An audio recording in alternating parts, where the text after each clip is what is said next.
Will go on. Okay, కాకపోతే వేరియంట్ల గురించి మటుకు మన ఫాలోవర్స్ ఎవరు భయపడద్దు. కానీ భయపడద్దు అంటే ఎప్పుడు భయపడద్దు? అవి పాటించట్లేదు సరే, మనం చెప్పినవి పాటించాలి. సార్ ఇప్పుడు ఈయన ఈ యాంటీబాడీలు మ్యూటేషన్లు వచ్చినప్పుడు పనిచేయమంటున్నారు కాబట్టి అది చేయించుకోవద్దో, లేకపోతే అవి వాడద్దో. అవి వాడకటం మానేయటం వల్ల వాటి వల్ల వచ్చే హామ్ తగ్గుతుంది, అంతేగాని మీకు ప్రొడక్షన్ రాదు. మీకు ప్రొడక్షన్ రావాలి అంటే మనం ఫాలో అయ్యేవాళ్ళు మనం చెప్పేవి కూడా వాడాలి. వాడినప్పుడే ప్రొటెక్షన్ ఉంటుంది. అట్లీస్ట్ ఏంటంటే కేసులు తగ్గిపోయినప్పుడు సరే లైట్ తీసుకున్నది వేరు, కానీ వేవ్ వస్తుంది అన్నప్పుడు, వేవ్ డౌట్ ఉంది అన్నప్పుడు అట్లీస్ట్ బయట ఇంట్లో ఎక్కువగా బయట ఎవరైతే తిరుగుతారో ఆ బయట తిరిగే వాళ్ళు మటుకు కంపల్సరీ ప్రోటోకాల్ యాక్టివేట్ చేసుకోండి. ఎందుకంటే అది చాలా స్పీడ్గా వచ్చేస్తుంది, స్పీడ్గా గమ్మేస్తుంది. తర్వాత మళ్ళీ ఇబ్బంది పడతాం కంటే, ఎందుకంటే మనం ఓకే ఇప్పుడు ఒకేసారి మీరు ఇప్పుడు క్వర్స్టైనో లేకపోతే ఓరాక్సిలియం ఇండికము ఇవన్నీ చెప్పినవి అన్నీ ఒకే రోజు వాడేయాల్సింది కూడా కాదు. అట్లీస్ట్ 5 గేట్లు మనం 5 గేట్లు క్లోజ్ చేసి ఉంచమని చెప్తాం. 5 గేట్లు కాకపోతే అట్లీస్ట్ ఒక గేట్ వేసి అన్నా ఉంచండి. ఒక గేట్ అన్న లాక్ అండ్ కీలో సెల్ లాక్డౌన్లో మనం చెప్పిన 5 గేట్లు క్లోజ్ చేసుకుంటే ఫుల్ ప్రొటెక్షన్ ఉంటుంది. Special commando production, NSG production టైప్లో. అట్లీస్ట్ ఏంటంటే ఈ లేజర్ టైం కేసులు తక్కువ ఉన్నాయి, స్ప్రెడ్ తక్కువ ఉంది అన్న టైంలో అట్లీస్ట్ ఒక గేట్ అయినా, లైక్ క్వర్స్టైన్ అయినా రెగ్యులర్గా వాడండి, లేకపోతే 1 వీక్ క్వర్స్టైన్ వాడండి, ఒక 1 వీక్ ఒరాక్సిలియం ఇండికమ్ వాడండి. ఇట్లా మనం చెప్పిన 5 గేట్లు 5 వీకులు మారుస్తూ ఉండండి. మరీ రెగ్యులర్గా 5 వేసేసి మళ్ళీ ఏదైనా కానీ లాంగ్ టర్మ్ వాడితే అవి టాక్సికే అవుతాయి. కాబట్టి ఏంటంటే 1 వీక్ ఒక్కోసారి మారుస్తూ ఉండండి. అట్లీస్ట్ 1 గేట్ అయినా రెగ్యులర్గా క్లోజ్లో ఉంచండి. అప్పుడు ఏంటంటే ఒకవేళ ఇన్ఫెక్ట్ అయినా రిప్లికేషన్ పెరగదు, స్పీడ్గా రిప్లికేట్ అవ్వదు. ఎప్పుడైతే వైరల్ లోడ్ పెరగదో దానివల్ల ఎక్కువ మనం ఇబ్బంది పడం.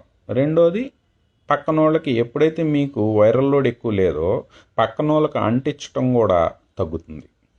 మీకు ఇక్కడ వ్యాక్సిన్ ఏంటి, వ్యాక్సిన్ ట్రాన్స్మిటబిలిటీ ఆపట్ల, ఎందుకంటే అది రిప్లికేషన్ ఆపట్ల.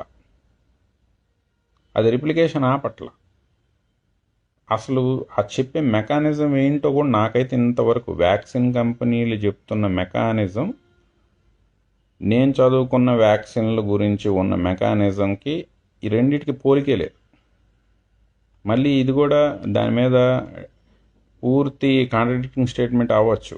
కాకపోతే వాళ్ళు ఇప్పుడు ఎందుకు, నేను జస్ట్ ఈ 2 డేస్లో ఎంఆర్ఎన్ఏ వ్యాక్సిన్కి సంబంధించి ఐ థింక్ మడోనాను ఫైజర్ వాళ్ళు ఒక వీడియో రిలీజ్ చేశారు.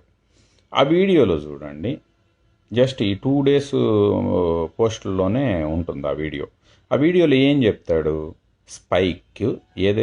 వీళ్ళు స్పైక్ ప్రోటీన్ని టార్గెట్ చేసి తయారు చేసిన వ్యాక్సిన్ కాబట్టి స్పైక్ మీద యాంటీబాడీ వెళ్ళి లాక్ అవుతుంది. యాంటీబాడీ వెళ్ళి లాక్ అయ్యి ACE2 రిసెప్టర్కి స్పైక్కి మధ్యలో అడ్డం ఉంటుంది, యాంటీబాడీ అడ్డం ఉంటుంది. అడ్డం ఉండి మనలో ఎంట్రీ అవ్వకుండా చూస్తుంది అనేది ఆ మెకానిజం వీడియోలో చూపించింది. అసలు మరి ఎంట్రీ అవ్వనప్పుడు, సెల్లోకి ఎంట్రీయే అవటాన్ని వ్యాక్సిన్ ఆపినప్పుడు మరి అది రిప్లికేషన్ అవ్వదు కదా. మరి రిప్లికేషన్ అవ్వనప్పుడు వైరల్ లోడ్ పెరగదు కదా. కానీ స్టడీస్ ఏం చెప్తున్నాయి, వ్యాక్సినేటెడ్ అన్వ్యాక్సినేటెడ్ ఇద్దరిలో వైరల్ లోడ్ సేమ్, ట్రాన్స్మిషను అంటిస్తారు. ఎందుకు ఇప్పుడు ఓమిక్రాన్ చూపిస్తుంది కదా, ఏరోప్లేన్లో విమానాలు ఎక్కిన వాళ్ళంతా వ్యాక్సిన్ పాస్పోర్ట్ ఉన్నోళ్ళే. మరి ఎలా తీసుకెళ్లారు? ఇప్పుడు ఆ ఇజ్రాయెల్ క్యాండిడేట్ అయితే బూస్టర్ డోస్ కూడా 3rd షాట్ కూడా అయింది. అంటే ట్రాన్స్మిషన్ మాది ఆపదు, ఇన్ఫెక్ట్ అవ్వకుండా వ్యాక్సిన్లు ఆపని వాళ్ళే చెప్తున్నారు. ఇన్ఫెక్ట్ అవ్వకుండా ఆపదని చెప్తున్నారు. రిప్లికేషన్ ఆపదు, వైరల్ లోడ్లు పెరుగుతాయి. ఓన్లీ హాస్పిటలైజేషన్, డెత్ ఉండదు అంటున్నారు. హాస్పిటలైజేషన్, డెత్ను ఆపేది T cell immunity. T cell ఇమ్యూనిటీని ఇండ్యూస్ చేయటమా లేకపోతే లోయర్ చేయటమా చేసేవి థెరపాటిక్స్, డ్రగ్స్ ఆ పని చేస్తాయి. ఇప్పుడు IL-6 లేచిపోయింది, డెక్సామెథాసోన్, మెథైల్ప్రెడిజోన్ కొడితే డౌన్ అవుతుంది.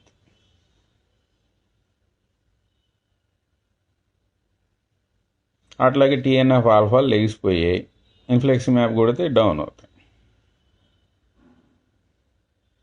IL-6లు విపరీతంగా ప్రొడక్షన్ వచ్చేస్తాయి. టోసిలిజుమాబ్ కొట్టామనుకోండి, 0 అయిపోతాయి, రిసెప్టరే బ్లాక్ అయిపోతుంది.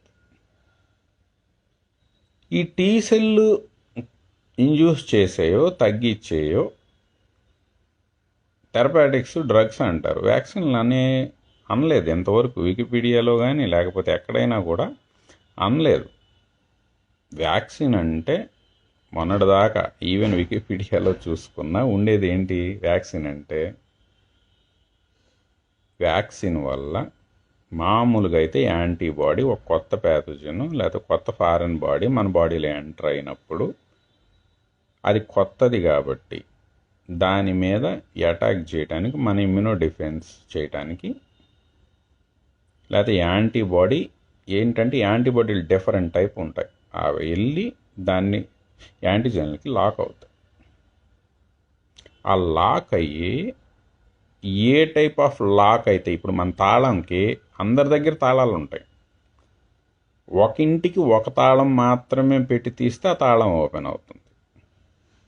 ఆ టైప్లో ఏ తాళం పెడితే అది లాక్ అవుతుంది, ఏ తాళం పెడితే అది ఓపెన్ అవుతుందో అనే తాళం కనిపెడటానికి మన బాడీలో ఉన్న బీ సెల్స్కి ఆ టైప్ ఆఫ్ తాళం తయారు చేయడానికి 10 to 15 days టైం పడుతుంది. ఈ లోపే డిసీజ్ పెరిగిపోతుంది కాబట్టి యాంటీబాడీ వచ్చేలోపు డిసీజు రిప్లికేషన్ పెరుగుతూ ఉంటుంది. ఎప్పుడైతే కరెక్ట్ లాక్ అయ్యే యాంటీబాడీ వచ్చిందో ఆ రోజు నుంచి డిసీజు క్లియర్ అవటం మొదలవుతుంది. ఈ టైం పడుతుంది కాబట్టి ఈ 10 daysలో పేషెంట్ బాగా క్రిటికల్ కండిషన్లోకి వెళ్ళిపోతున్నాడు కాబట్టి ఏ టైప్ ఆఫ్ యాంటీబాడీ అయితే లాక్ అవుతుందో దాన్ని మన బాడీకి ముందుగానే ఒక ఇనాక్టివేటెడ్ వర్షన్లోనో లేకపోతే mRNA స్పైక్ ప్రోటీన్ రూపంలోనో ఇనాక్టివేటర్ రూపంలో మనం ముందుగానే ఆ ప్యాథోజిన్ ఫోటోని, దొంగ ఫోటోని ఒకసారి మన పోలీసు యాంటీబాడీకి చూపించడమే వ్యాక్సినేషన్ అనేది ఇదివరకటి పాత సైన్స్ చెప్తుంది. దొంగ ఫోటోని చూపించి వీడు కానీ కనపడితే మీ లగేజ్ జాగ్రత్త పరచుకోండి అనేది ఇదివరకటి ఉన్న డెఫినేషన్. కానీ ఇప్పుడు ఆ డెఫినేషన్లు, సైన్స్, రూల్స్ మొత్తం మార్చేశారు. ఇప్పుడు ఏంటి, ఇదిగో నిన్నేమో మడోన్న వాళ్ళు ఓమిక్రాన్ని మా పోలీసులు పసిగట్టలేరేమో అని వాళ్ళ CEO చెప్తాడు. ఏమన్నా ఫైజర్ వాళ్ళు వచ్చి మా పోలీసులు పసిగట్టలేరు కానీ మా NIA డిపార్ట్మెంట్ మటుకు, NIA అంటే టీ సెల్స్ మటుకు పసిగడతాయి, దానివల్ల సివియారిటీ తక్కువ. అసలు వ్యాక్సిన్లు వాళ్ళు టీ సెల్స్ జోలికి ఎందుకు వెళ్తున్నారు? వీళ్ళు వ్యాక్సిన్ అంటే మన పాత తెలిసిన కథ అంతా యాంటీబాడీ. అసలు వ్యాక్సిన్ మార్కెట్లోకి రానప్పుడు వ్యాక్సిన్ల గురించి వీళ్ళు చెప్పిన డిఫరెంట్ ప్రెస్ స్టేట్మెంట్లు కానీ డిఫరెంట్ అనౌన్స్మెంట్లు కానీ చూడండి. యాంటీబాడీ గురించి మాత్రమే మాట్లాడతారు, టీ సెల్ అనేది మాట అనేది ఉండదు. ఎప్పుడైతే వీళ్ళ ఎఫికసీలు రాలేదో అప్పటి నుంచి ఈ సొల్లు మొదలైంది, ఈ టీ సెల్ సొల్లు మొదలైంది.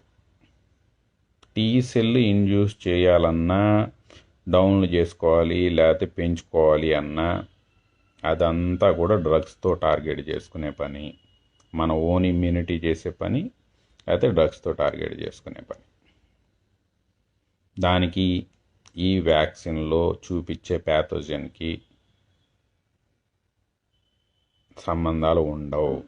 రెండోది, మీరు చూపించే సరే మీ టీ సెల్ భాషలోనే మాట్లాడుకుందాము అంటే మీరు టీ సెల్ మీరేంటి ఇనాక్టివేటెడ్ వైరస్ని చూపించినప్పుడు లేకపోతే సేమ్ జిరాక్స్ కాపీ కోవిడ్ వైరస్కి స్పైక్ ప్రోటీనో లేకపోతే ఇంకోటో చూపించినప్పుడు దానికి టీ సెల్స్ వైల్డ్ టైప్ వైరస్కి ఎలా రెస్పాండ్ అవుతాయో మన బాడీలో ఉన్న టీ సెల్స్ మీరు చూపించే జిరాక్స్ కాపీకి కూడా అదే టైప్లో రెస్పాండ్ అవుతాయి.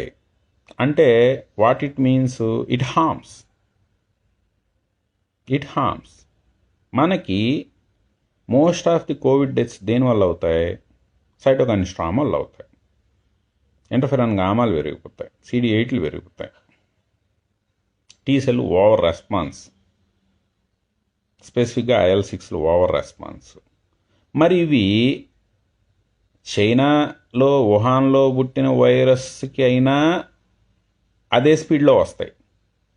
దానికి జిరాక్స్ కాపీలు తయారు చేసి ఇనాక్టివేటెడ్ రిప్లికేట్ అవని వ్యాక్సిన్కైనా సేమ్ రెస్పాన్స్ ఉంటుంది. సేమ్ వుహాన్ దాని మీదకి CD8లో ఇంటర్ఫెరాన్ గామాలో లేకపోతే IL-6లో దాని ఎమ్మటి ఎలా పడ్డాయో mRNA వ్యాక్సిన్ చేసే xerox copy Wuhan xerox copy wild type స్పైక్కైనా అలాగే ఉంటుంది రెస్పాన్సు. ఇనాక్టివేటెడ్ వర్షను రిప్లికేట్ కానీ ఇనాక్టివేటెడ్ వైల్డ్ టైప్ వైరస్కైనా, అంటే మన కోవాక్సిన్ లాంటి లేకపోతే సినోఫార్మ్ ఈ వ్యాక్సిన్లకైనా టీ సెల్ రెస్పాన్స్ రెండిటికి సేమే ఉంటుంది. ఎందుకంటే మనం చూపిస్తుంది దాని జిరాక్స్ కాపీనే కదా, దానికి ఎలా రెస్పాండ్ అవుతుంది దీనికి ఎలా రెస్పాండ్ అయింది. కానీ మనకు పేషెంట్స్ చనిపోయేది దేనివల్ల? ఆ టీ సెల్ ఓవర్ రెస్పాన్స్ వల్లే కదా. మరి అటువంటప్పుడు ఈ టీ సెల్స్కి వీటికి వచ్చే టీ సెల్ రెస్పాన్సు మరి వైరల్ క్లియరెన్స్కి ఎలా సపోర్ట్ అవుతుంది? ఈ లాజిక్లన్నీ అడగకూడదు. ఎప్పుడైతే యాంటీబాడీలు మీరు పనిచేయలేదో, ఏ యాంటీబాడీలు లాక్ అవుతాయో వాటిని ఎతుక్కుంటా చూడాలి. అంతే తప్ప గేమ్ రూల్స్ మార్చేసుకొని మళ్ళీ థెరపాటిక్స్తో ఇండ్యూస్ చేయాల్సినటువంటో లేకపోతే డౌన్ చేయాల్సినటువంటి డ్రగ్స్ చేసే పని కూడా మా వ్యాక్సిన్లు చేస్తాయని చెప్పుకోవడం కరెక్ట్ కాదు. కాకపోతే ఏంటంటే విపరీతమైన ఎప్పుడైతే ఒకటే ఇది ఎట్లా ఉందంటే గెలీలియో భూమి గుండ్రంగా ఉంది అన్నాడంట. మిగతా వాళ్ళు ఏంటి, మెజారిటీ ఆఫ్ ది పీపుల్ బల్లపరుపుగానే ఉంది. వాళ్ళంతా బల్లపరుపుగా ఉంది కాబట్టి అన్నారు, కాబట్టి ఎక్కువ మంది అన్నారు, కాబట్టి అప్పుడు దాకున్న మేధావులు వాళ్ళే, కాబట్టి వాళ్ళు చెప్పింది మనం కరెక్ట్ అని నమ్మాల్సిందే.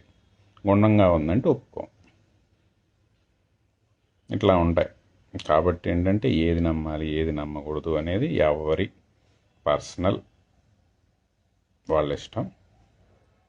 కాకపోతే ఈ స్టేట్మెంట్లు ఎందుకు మారుతున్నాయి, ఈ గేమ్ రూల్స్ ఎందుకు మారుతున్నాయి? ఎందుకంటే రేపు ప్రాణం ఇది. వాళ్ళు గేమ్ రూల్స్ మార్చుకుంటే వాళ్ళ షేర్లు మారుతాయి, వాళ్ళ షేర్ వాల్యూలు మారుతాయి. కానీ పర్సనల్గా మటుకు వాళ్ళు ట్రీట్మెంట్కి వచ్చే పరిస్థితికి వస్తే వాళ్ళు అప్పుడు ఈ రూల్స్ పాటించరు, వాళ్ళ ట్రీట్మెంట్లు వాళ్ళు పాటిస్తారు. కానీ వాళ్ళ షేర్ వాల్యూల కోసం మన లైఫ్లు రిస్క్లో పెట్టుకోవాల్సిన అవసరం లేదు. కాబట్టి ఏంటంటే లైఫ్ పోతుంది కాబట్టి వేరే డిసీజులు అనుకోండి, ఓకే ఇది 2 నెలలు వాడాం పని చేయలేదు, నెక్స్ట్ ఇంకో ట్రై చేద్దాం. కానీ ఇందులో ఆ పరిస్థితి లేదు కాబట్టి ఆలోచించి ఏది ఫాలో అవ్వాలన్నది డిసైడ్ అవ్వండి. కానీ ఫాలో అయ్యేటప్పుడు 100% అన్నీ ఫాలో అవ్వండి. చెప్పినవి అన్నీ, ఇవి వాడద్దు అన్నప్పుడు వాడద్దు, ఇవి వాడండి అన్నప్పుడు అవి వాడాల్సిందే. వాడొద్దని ఆపేసి వాడాల్సినవి వాడకపోయినా ఆ ప్రోటోకాల్ పనిచేయదు కదా, అది కూడా మైండ్లో పెట్టుకోండి. కనీసం ఒక గేటు క్లోజ్లో ఉంచుకోండి.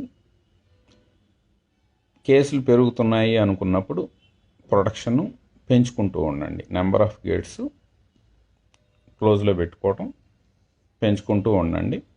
ఇంకా పరిస్థితి మరి మన చుట్టుపక్కల కూడా వచ్చేసింది అన్నప్పుడు సెల్ లాక్డౌన్తో పాటు డోర్ లాక్డౌన్ కూడా పర్సనల్గానే చేసుకోవడానికి ప్రిపేర్డ్గా ఉండండి.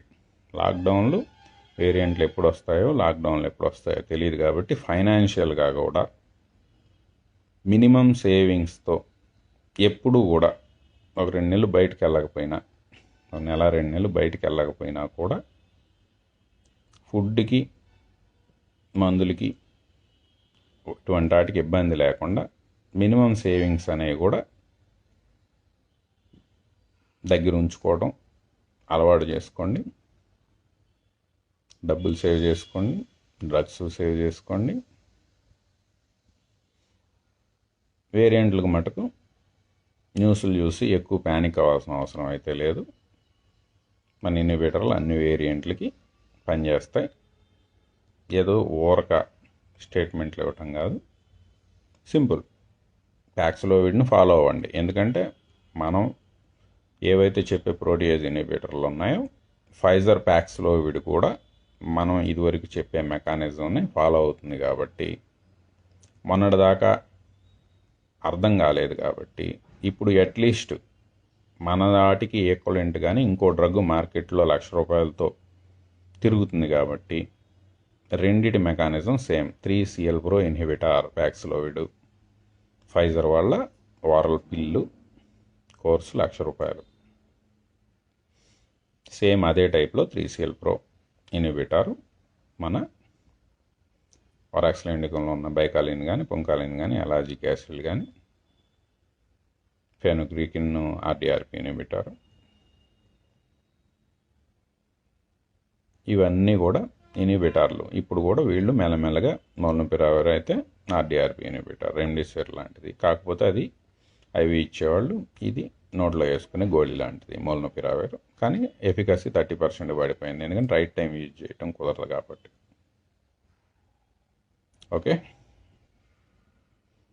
ప్రస్తుతానికి ఇవి అప్డేట్స్. ఇంకా రెగ్యులర్ ఏమన్నా ఉంటే ఎప్పటికప్పుడు అప్డేట్ చేస్తాం. కాదు ఇప్పుడున్న వేరే ఇష్యూస్ వల్ల ఇదివరకులా కోవికేర్ మటుకు అంతా సర్వీస్ చేయలేకపోవచ్చు. ఎందుకంటే వచ్చే వాలంటీర్స్ కానీ ఏదైనా కూడా ఇంత లాంగ్ టర్ము అంటే ఫ్రీ సర్వీస్కి ఎవరు ముందుకు రారు.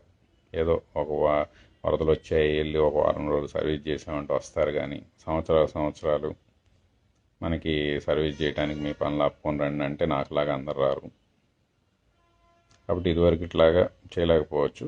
కానీ వేవ్ వచ్చినప్పుడు ఎంతమంది ముందుకు వస్తే అంతమందితో చేయగలిసిన అంతవరకు మటుకు చేయగలుగుతాం. Okay, thank you all.